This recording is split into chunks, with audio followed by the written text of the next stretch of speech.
Nights are looking different in this post-COVID world. Courtney's joined by our etiquette expert with some more tips and tricks. Yeah, in the last hour we talked to Rosalinda Randall, our civility expert, about things to expect that will be a little bit different as you're dining out post-COVID. Things from, passing the menus to actually clinking for toast and such.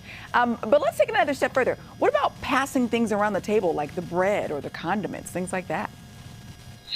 Typically, well, pre-COVID, I would actually use a little napkin to pour the ketchup or the salt shaker because people lick their fingers and touch it. It just was icky anyway. But that's one thing that you can do. You can also gather them in the middle of the table so that if you have a small group, everyone can just reach across or reach it without interrupting anybody. But if you do need to reach still, they're like, oh, please push that over towards me if they don't want to touch it or be touched. So just leave it in the middle would be great. And also, you may not find all the condiments on the tables. You may have to ask for them. Oh, that's very true.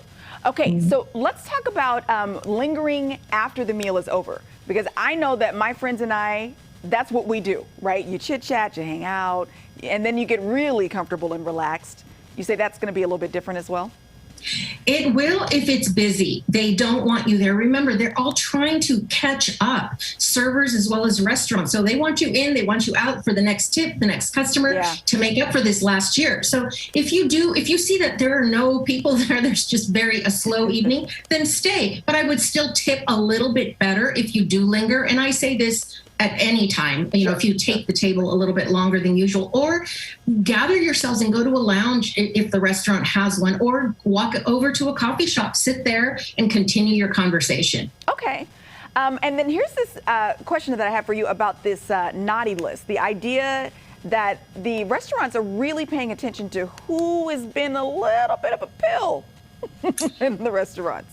Most definitely. And if I can say, there's a reservation app that's very popular that people use. Now, they started an initiative called Show Up for the Restaurants.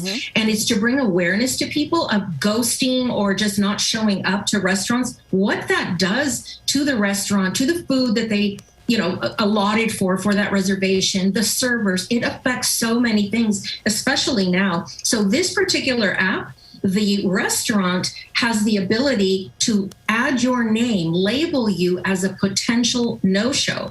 After 4 of those 4 strikes, you're out. That app will delete your account there. I don't know for how long because this is very new. Sure. But it's a naughty list for diners. And some restaurants are considering starting a deposit. I remember a few years ago, I had to give my credit card to hold the and then they, of course, if I had to cancel, I could call and cancel and there would be no charge. But a hair salon yesterday, I was at my hairdresser's and someone canceled at the last minute. And she goes, it's a 2-hour, because they can only take one client at a time. It really affects all these businesses if you just don't show up. At least call, send $25. That's nothing to make up for the $350 process you were going to do perhaps. But that's something that you don't want to do. Don't ghost restaurants or any other services that are counting on you. She is our civility expert for a reason. Rosalinda Randall, thank you so much for your time this morning. As always, we're going to link all the details on our website, GoodDaySacramento.com,